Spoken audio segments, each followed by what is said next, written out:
자, 오늘은 시편 33편 1절 말씀입니다. 찾으셨나요?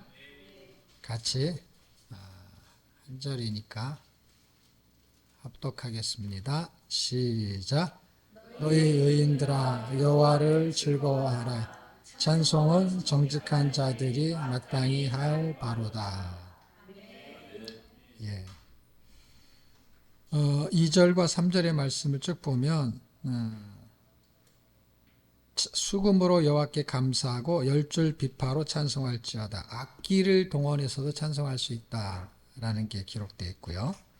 그 다음에 3절은 새 노래로 그를 노래하며 즐거운 소리로 아름답게 연주할지어다. 그래서 새 노래라는 의미 부여가 되어 있습니다. 그러니까 찬송은 누가 하냐면 의인들이 마땅히 해야 되는 건데 찬송에 하는 방식, 종류는 굉장히 다양성이 있다라는 것을 설명해 주고 있습니다. 그리고 시편의 마지막 부분에서는 여기서는 지금 의인들만 찬송하는 것 같은 느낌이 드는데 이제 결론에 가서 보면 150편 6절이 마지막 절이거든요. 거기에서는 우리가 잘 아는 이런 말씀으로 마무리를 합니다. 호흡이 있는 자마다 여호와를 찬양할지어다. 할렐루야. 그러니까 호흡이 있는 자마다라는 것은 의인이 아닌 자들도 해야 되는 피조물은 다 하나님을 찬양해야 된다.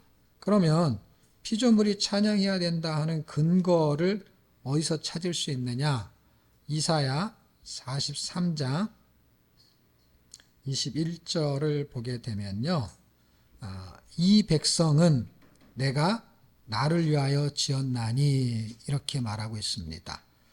나를 찬송하게 하려 함이다. 그러니까 하나님이 하나님의 백성을 만드셨어요. 그 만드신 목적이 하나님을 찬송하게 하려고 만드셨다. 그 메시지 중에서 우리가 신약 성경을 한번 찾아보게 되면 예배소서 2장 8절로 9절은 우리가 잘 아는 은혜로 구원받는다라는 이야기가 기록되어 있어요. 그래서 하나님은 은혜로 우리를 구원하셨어. 너희가 그 은혜를 인하여 믿음으로 말미암아 구원을 얻었나니 이거는 자랑할 것이 없다. 왜냐? 은혜라는 거예요. 그러니까 믿음보다는 은혜가 더 강조되고 있다는 거예요. 그러니까 믿음을 강조할 수 없는 게 뭐냐면 은혜로 믿음이 됐기 때문에 그래서 자랑할 수가 없다라는 거예요. 그러니까 믿음이 자랑할 수 없는 게 믿음이라는 거를 알게 됐어요. 야, 저 사람 참 믿음이 좋아. 야, 저 사람 왜 믿음이 없지? 그러면 믿음 있는 사람은 좋아 보이고 믿음 없는 사람은 안 좋아 보이잖아요. 믿음 있는 사람은 자기 믿음을 자랑할 수 있잖아요. 뭔가 있으니까. 근데 믿음 없는 사람은 사실 자랑할 게 없잖아요. 그 신앙 생활에 대해서. 근데 그 앞에 믿음이 누구 거예요?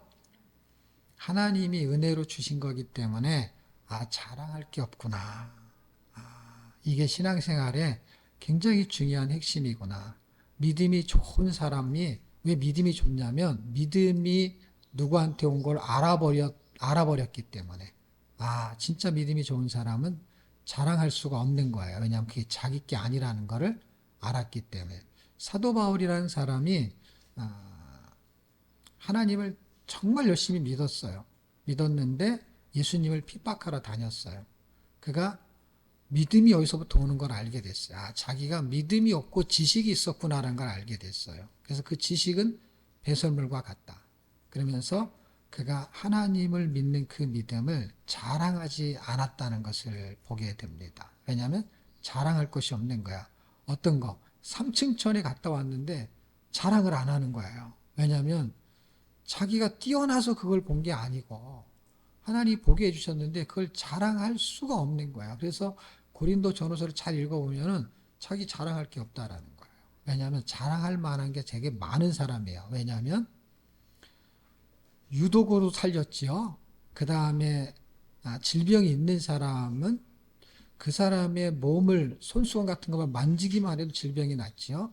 그게 믿음하고 연결이 되는 거거든요. 그런데 그걸 자랑하지 않았다는 것입니다. 성경에 기록되어 있는데 어떻게 자랑한 게 아니에요? 예, 그는 누가가 기록을 한 거죠. 그는 고린도후서에서 고백할 때 자기는 자랑할 게 그리스도밖에 없다. 그 믿음이라는 걸 준 사람, 그래서 구원이 발생된 그 사람에게 하는 말이 있는데 그게 10절이에요. 8절, 9절 지나면 10절이잖아요. 10절 다 아는 거지만 제가 읽어드릴게요. 우리는 그의 만드신 바라 그리스도 예수 안에서 선한 일을 위하여 지으심을 받은 자니 이 일은 하나님이 전에 예비하사 우리로 그 가운데서 행하게 하려 하심이니라.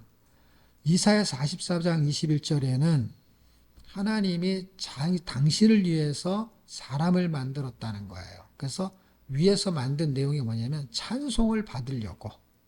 그런데 여기 똑같은 이야기예요. 우리는 그의 만드신 바라 하나님이 만들었다는 거예요. 이사야 43장 21절과 같은 내용이죠. 예수 그리스도 안에서 무엇을 하게 하려고 만들었다고요? 선한 일이 찬송하고 연결된다는 것을 발견하게 되었습니다. 그러니까 선한 일이 하나님을 찬송하는 일이하고도 연관이 있을 수 있다라는 거예요. 그러니까 하나님을 찬송하게 만들었는데 여기서 똑같은 이야기를 하고 있는 거죠. 만드셨는데 선한 일을 위해서 만들었다. 그러니까 그 선한 일은 하나님을 찬송하는 일이 될 것이다. 그런데 제가 제목을 하나님의 찬송이라고 했잖아요. 성도의 찬송이라고 해야 되는데 성도가 찬송을 해야 되는 건데 지금 하나님의 찬송이라고 하는 건 하나님이 뭘 찬송하냐고. 찬송은 하나님께 감사와 기쁨과 그분을 높여드리는 것을 표현하는 의미로 찬송이라고 해요. 찬송가, 찬송, 찬양이 그런 의미를 갖고 있어요. 예. 절대자를 찬송하는 거예요. 높이는 거예요.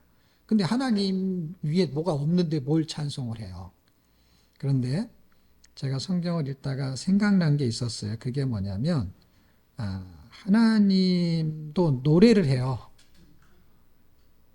노래를 하는데 사람들도 노래를 하잖아요. 자기를 사랑하는 사람을 위해서 노래를 만들어주거나 아니면 시를 써가지고 자연을 보면서도 야 아름답다 이렇게 말하는 게 시지만 이걸 반복하면 후렴구가 되고 노래가 되는 거예요. 노래. 예. 그런데 하나님이 노래를 한다라는 것을 제가 기억이 났어요. 그래서 그걸 찾아봤는데 같이 한번 읽어볼까요? 스바냐서 3장 17절이에요. 하나님의 찬송이 있더라고요. 하나님도 노래를 하시는구나. 스바냐 3장 17절 찾으셨나요? 거의 끄트머리에 있어요. 구약성경. 뭐 한 번씩 다 들어봤을 거예요. 근데 이제 같이 읽으려고 이제 찾는 거죠. 같이 읽겠습니다. 시작. 너의 하나님 여호와가 너의 가운데 계시니 그는 구원을 베푸실 전능자이시라.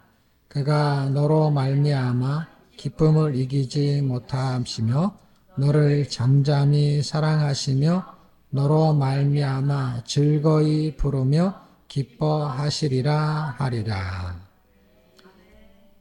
이게 이제 개역성경, 개정성경은 즐거이 부르며 이렇게 돼 있어요. 근데 여러분 새번역, 그 다음에 또 뭐 있지요? 쉬운 성경, 우리말 성경 보면은요, 거기가 이렇게 돼 있어요. 제가 그 중에 새번역으로 읽어드릴게요. 여러분이 다른 성경 봐도 똑같이 거기는 제가 읽는 것으로 번역이 돼 있어요. 주 너희 하나님이 너와 함께 계신다. 구원을 베푸실 전능하신 하나님이시다. 너를 보고서 기뻐하고 반기시고 너를 사랑으로 새롭게 해주시고 너를 보고서 노래하며 기뻐하실 것이다. 즐거이 부르며가 노래라는 거예요. 노래. 즐거이 부르며가 그 이름을 부르는 게 아니라 노래를 부른다는 거예요. 그러니까 하나님의 찬송의 대상이 하나님 백성인 거예요. 이렇게 쳐다보면서 기뻐하는 거예요. 왜 그럴 수 있는가를 제가 생각해 봤어요. 하루는 예랑이가 그 도자기를 배우고 싶다 그래갖고 가가지고 저기 일산까지 가서 도자기를 이렇게 만들어서 나중에 구워서 주는 거야. 그걸 뭐라 그러지? 그걸 뭐라 그러지? 실습이 아니고 그런 걸 뭐라 그래. 가서 해본, 체험을 한 거예요. 그런데 한 번은 또는 꽃꽂이를 체험을 한 거야. 나 자꾸 실습이라 그러려고 그래. 우리는 강의 실습을 시키다 보니 체험 학습 같은 걸 한 거예요. 근데 그걸 갖고 와가지고 그걸 설명을 하는 거예요. 그때 제가 생각이 들었어. 아, 이거구나. 사람이 어떤 작품을 만들고 완성하면 그것을 기뻐하고 노래를 하는 거야. 이걸 말을 하는 거야. 이게 이런 거라 하면서 그걸 기뻐하는 거야. 하나님이 사람을 만드셨잖아요. 그 사람을 만든 그 하나님의 작품과 솜씨가 너무 기쁘니까 그게 만들 때 되게 기분이 좋다 그러더라고요. 에랑이가 그거를. 그러니까 하나님이 만들고 그 표현을 했냐? 창세기 했잖아요. 만들고 기분 좋다. 만들고 야 기분 좋다. 그러니까 사람이 꽃꽂이 하나 하고 그 흙을 빚어가지고 그릇 하나 만들었는데도 만들 때 기분이 되게 좋다는 거예요. 그 하나님이 얼마나 좋았으면 스바냐서에서 그 기쁨을 이기지 못하는 거야. 기쁨이 자기를 이겼다는 거잖아요. 무슨 말인지 아시겠어요? 기쁨을 이기지 못한다는 거, 기쁨이 너무 커가지고 기쁨이 나를 이겼다라는 거잖아요. 그렇게 기뻤다는 표현을 그렇게 하는 거예요. 너무 기뻐 죽겠어 이 말이잖아요. 우리말로 하면은. 예? 너무 좋아 죽겠어. 기쁨을 이기지 못했다. 아, 하나님이 우리를 노래하는 대상이고 그가 우리가 해야 될 일은 도대체 그럼 무엇일까? 창조의 목적에 보면 하나님이 세상을 만들었어요. 사람을 위해서. 그래서 사람이 이 세상에서 즐겁게 사는 것이 좋은 거예요. 그래서 보면 그 사람들이 자연에 가면은 어저께 성원 형제 만나고 얘기하는데 어딜 갔는데 숲이 있고 너무 좋다는 거예요. 왜? 나를 위해 만든 거니까. 근데 저는 보면은 너무 좋지는 않아요. 나쁘다는 게 아니라 그걸 감상할 줄 모르는 거야. 근데 그걸 감상할 줄 아는 사람은 왜?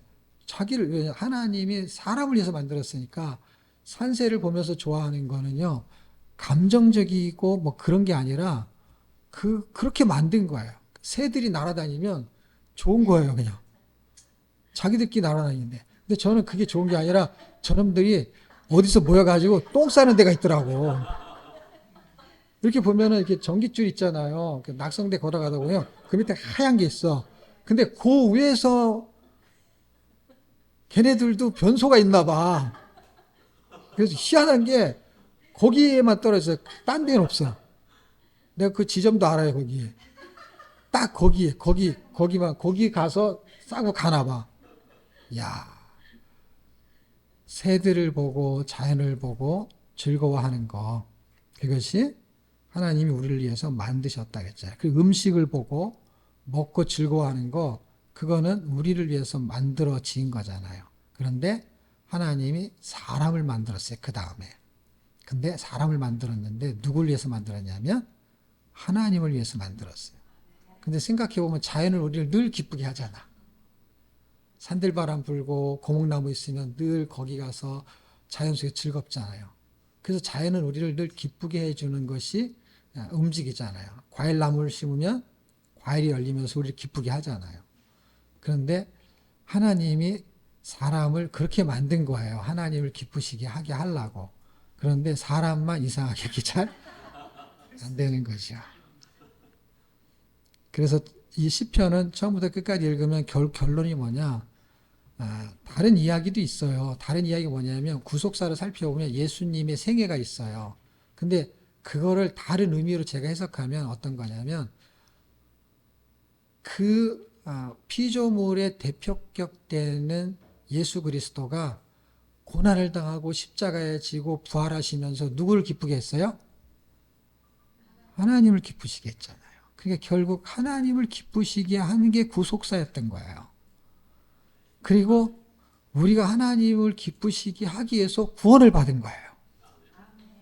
그래서 새 노래로 노래하라라는 건 뭐냐면 구원받은 것을 감사하면서 노래하라라는 거예요. 아주 그러니까 시편은 간단한 거야. 이게 다른 그런 내용이 있는 거지만 결국은 하나님을 기쁘시게 했는데 어떻게 하냐면 자기가 희생되면서 기쁜 거예요. 잘 생각해 보세요. 초가 어두울 때 어둠을 밝혀주면은 그게 기쁘다, 슬프다 이렇게 표현할 수는 없지만 뭔가 유익을 끼치는 거잖아요. 나를 위해서 있는 거잖아요. 사람이 어두운데 촛불을 붙여요. 그럼 이놈이 타면서 빛이잖아요. 우리가 자연을 보면서 나무의 과일을 보면서 기뻐할 때 그 나무의 과실은 나한테 희생을 하는 거잖아요. 근데 예수 그리스도가 희생을 해서 하나님께 영광을 돌렸다라는 것은 결과적으로 찬송을 드린다라는 건 하나님 이렇게 하나님이 만물을 지으신 것은 위대하십니다. 이런 찬양만 있는 게 아니고 하나님께 영광을 돌리기 위해서 자신이 희생되는 것도 있다는 것입니다. 그게 우리가 아까 살펴본 에베소서 2장 8절 9절 그 뒤에 있는 마지막 10절이 선한 일을 위해서 지으심을 받았으니까 내가 그 일을 하게 될 때에는 그 일로 하나님을 찬양할 수 있다라는 거야. 그렇게 지음을 받았기 때문에. 그래서 여기 이게 이제 결론에 해당되는 거예요. 왜냐면 이게 지금 실제적인 거잖아요. 지금까지는 그냥 그렇다는 얘기잖아요. 그렇죠? 찬송은 이런 뜻이고 뭐 이런 거 저런 거. 시편도 그런 거. 그런데 선한 일이 결국은 하나님의 찬송이 되는 일이 되는 거죠. 그것이 하나님께 영광이 되는 거예요. 근데 그 선한 일이 도대체 뭘까라고 봤을 때 어렵게 말하면 말씀이 내게 인카네이션, 말씀이 내게 현실이 되는 거, 그게 선한 일인데 현상은 그럼 뭐냐 할 때 우리가 뭐 한 권씩 공부를 많이 해서 잘 아는 것처럼 그 선한 일이 디도서고 디도서 다음이 뭐죠? 빌레몬이 선한 일의 열매가 빌레몬과 같은 것이죠. 그랬을 때 그 사람들이 희생이 있냐? 희생이 있죠. 어떤 희생이요? 용납하는 게 희생이에요. 여러분, 돈만 드리고 시간만 드리는 게 희생이 아니라 내가 도저히 용서가 안 돼. 돈도 안 들어요. 어떤 건 시간도 안 들어. 그냥 지금 해버리면 돼. 근데 용납이 안 돼. 근데 그 용납이 안 되는 걸 용납하는 거, 용서가 안 되는 걸 용납하는 거, 그거잖아요. 지금 빌레몬사. 그게 희생인 거예요. 자기한테는. 그러면 누가 영광을 받느냐? 하나님 영광을 받는 거예요. 왜? 하나님의 말씀에 용서를 하려고 했기 때문에 그거를 하는데 힘든데 그걸 해버렸어. 그러면서 하나님을 찬송하게 된 거야. 말씀, 선한 일이 그거니까. 그래서 그럼 좀 더 쉽게 말해주면 안 됩니까, 목사님? 좀 더 쉽게 말하면 선한 일은 하나님이 드러나는 것이고, 그러니까 다윗이라는 사람이 자기를 죽이려고 하는 사울을 죽일 수 있는 기회가 있었는데 살려줬어. 살려준 건 엄청난 희생이야. 왜냐? 내 목숨하고 바꾼 거야. 그놈 살려줬다가 나중에 내가 걸리면 내가 죽을 판인 거야. 돈을 잃는 것도 아니고 시간을 잃는 게 아니라 그냥 목숨이 날아가는 거예요. 그러니까 목숨을 희생해서 살려준 거예요. 어마어마한 거죠. 그냥 내가 저거는 정말 용서가 안 돼. 이거하고는 비길 수가 없는 거예요. 근데 왜 살려줬어요? 하나님 말씀 때문에 그게 선한 일이 돼버린 거예요. 하나님이 드러난 거야. 나는 원래 착한 사람이야. 그래서 내가 봐준 거야. 이게 아니잖아요. 그러니까 나는 못하는데 하나님 때문에 하게 된 거니까 하나님 때문에 한 그것이 하나님이 영광을 받는 거야. 찬송을 받는 거야. 근데 나는 희생이 된 거죠. 말하자면. 이게 쉬운 일이냐? 쉽지 않죠. 그 다윗 얘기하니까 그때 그 심정은 성경에 안 써 있어서 그렇지. 얼마나 또 힘들었는지 알 수가 없어요, 사실은. 그냥 결과물이 그렇다는 거야. 모든 결과물이 그럴 때 쉽게 되는 결과는 진짜 없어요. 왜냐, 예수님조차도 십자가에 달릴 때, 그래, 나는 하나님의 아들이야, 달려! 이렇게 달렸을까요? 여러분, 33년 동안에, 공생의 3년 동안에요, 도망도 많이 다니신 거, 여러분 아십니까? 잡히려고 할 땐 도망 다니셨다. 그래서 피했다라는 게, 말이 피했다는 것이 도망갔다는 얘기예요, 여러분. 그리고 때가 되면 그때 잡히겠다고 했어요. 잡혔을 때가 어때? 이제 잡힐 때가 딱 될 때는 어떻게 해요? 안 했으면 좋겠다는 거잖아요. 이 잔이 지나갔으면. 근데 아버지의 뜻이라면 내가 하겠다는 거잖아요. 그러니까 예수님도 쉬운 일이 아니에요. 그러니까 다윗이 그렇게 쉽게 될 리가 없는 거예요, 여러분. 그런 말을 안 써서 그렇지. 그러니까 우리는 그럼 어떨까요? 우리는 더 될 일이 없는 거예요. 안 된다는 거예요. 제 생각에는요, 해야 되는데 안 되는 일이냐? 안 되는 거예요. 안 되는데 그걸 원하는 거예요. 그러면 할 수 있는 방법은 누가 갖고 있어요? 하나님만 갖고 있는 거예요. 그걸 찾아야 되는 건데 선한 일은 하나님을 높이는 행위고 그 다음에 악한 일은 뭔가? 우리가 선한 일을 해야 되는데 선한 일을 못하면 무슨 일이 되는 거예요? 악한 일이 되는 거예요. 왜냐하면 절대적이기 때문에 그래요. 그 선한 일은. 중도가 없어요. 지옥 아니면 천국 이런 거예요. 선한 일을 위해서 지음받았는데 선한 일을 못해. 그러면 그걸 악으로 본다 이 말이에요. 예를 들면. 그랬을 때 선한 일이 하나님을 높이는 행위인데 그거를 못하면 악한 일인데 그거는 아주 간단해요. 뭔지 아세요? 자기를 높이는 거예요. 생각해 보세요. 하나님이 있는데 내가 너를 만든 건 나를 높이라고 만들어서 근데 자기를 자꾸 높이고 있어. 그러면 하나님 위에 가는 거예요. 그게 사탄이나 이단들이 하는 행위잖아요. 하나님을 대적하고 자기가 높아지려고 한다. 그거잖아요. 근데 제가 생각해 보니까 그런 사람만 그러는 줄 알았어. 근데 나를 생각해 보니까 은연중에 자신을 높이는 행위를 많이 했구나 내가. 늘 상석에 앉으려고 하고 좋은 말 들으려고 하고 그러면서 이 은연중이라는 건 뭐냐면 그걸 내색을 하지는 않지. 근데 은연중에 살펴보니까 칭찬을 받는 걸 좋아하잖아요, 사람들은. 그러니까 하나님을 높임받는 것보다 내가 높임받는 거를 즐기고 있었는지도 모르겠다. 설교 한 편을 잘할 때 넘어지기 쉽고, 베드로가 그랬던 것처럼. 뭔가 어떤 업적이 이루어졌을 때 사람들이, 야, 목사님 대단하시 어떻게 그렇게 책을 썼어요? 그러면 그걸 자랑하고 싶은 마음은 별로 없지만은 그냥 자랑이 되는 거잖아요. 그냥 가만히 있는 거죠, 뭐. 내가 뭘 그냥 어떻게 하나님 은혜에 썼지. 이렇게 하면서 그걸 마구 뜯어 말리는 게 아니라 그냥 가만히 있는 게 은연 중에 어떻게 해요? 나만 그럴까요? 우리는 그런 속성을 다 가지고 있다는 거야. 나도 그렇고 너도 그렇고 이런 의미가 아니라 인간의 속성은 자기가 높아지기를 원하는 것이죠. 어느 순간 우리의 신앙생활이 하나님을 섬기는 목적에서 자기의 안위를 위한 수단으로 바뀌어질 때가 있지 않았을까. 그 다음에 또 저한테는 어느 순간 목회와 사역이 하나님을 섬기는 목적에서 목회도 하고 사역도 하는데 어느 순간 시간이 지나면서 자기의 안위를 위해서 먹고 사는 거 아니면 자기가 높아지는 걸 다 포함하는 거죠. 그렇기 위해서 수단으로 사용하지 않았는가를 깊이 생각해 보게 하는 시편인 것 같아요. 그래서 저도 그렇고 여러분도 그렇고 돌이킬 수 있는 그런 은혜, 회복할 수 있는 은혜. 그러면서 마지막 결론은 나를 사랑하시는 분을 실망시켜서는 안 되겠다. 그러면 실망시키고 싶은 마음은 없지만 그게 잘 안 되잖아요. 그럼 어떻게 해야 돼요?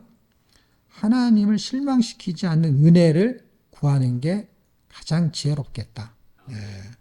지금까지 살아오면서 하나님께 영광 돌린 부분이 왜 하나도 없겠어요. 손톱만큼이라도 있겠죠.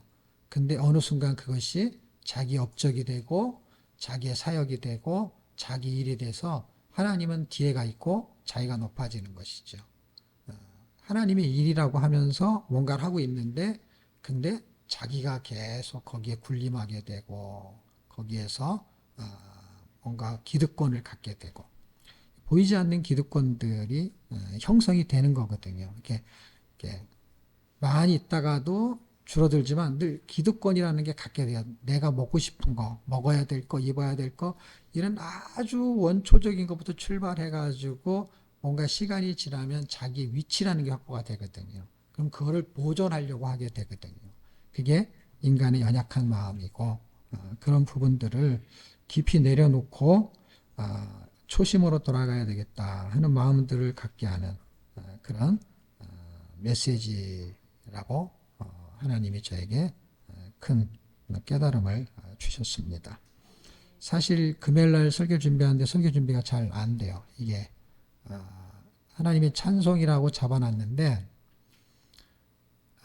이 성경 구절을 찾지를 못했어요. 스바냐서도 그렇고 예배소 2장도.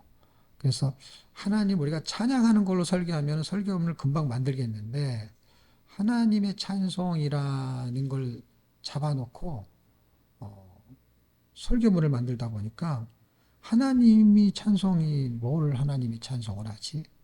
스바냐서를 읽었는데 즐거이 부르면도 그게 확실히 와닿지가 않아요. 그래서 번역본을 찾아봤어요. 번역본을 찾아보니까 즐거이 부르면가 우리를 대상으로 노래를 하시는 거예요. 아, 그럼 하나님의 노래잖아 이게. 그리고 우리한테도 새 노래로 노래를 하라는 거예요. 그러니까 화답하는 게 서로 노래를 하는 거야. 그러니까 우리가 여기서 찬양을 하면 하나님도 그 찬양을 화답하는 느낌이 드는 거예요. 일방적으로가 아니라. 아, 그런 게 있구나. 그러면서 이제 연결고리를 잘 찾게 됐죠. 하나님의 찬송과 선한 일이 같은 거고 우리가 선한 일을 통해서 하나님께 영광 돌릴 수 있는 그것을 원하시는구나. 그러려면 말씀 읽기가 말씀 살기가 돼야 되는데 그건 은혜가 필요하겠다. 하나님의 은혜가 아니면 이게 회복이 일어나지 않거든요.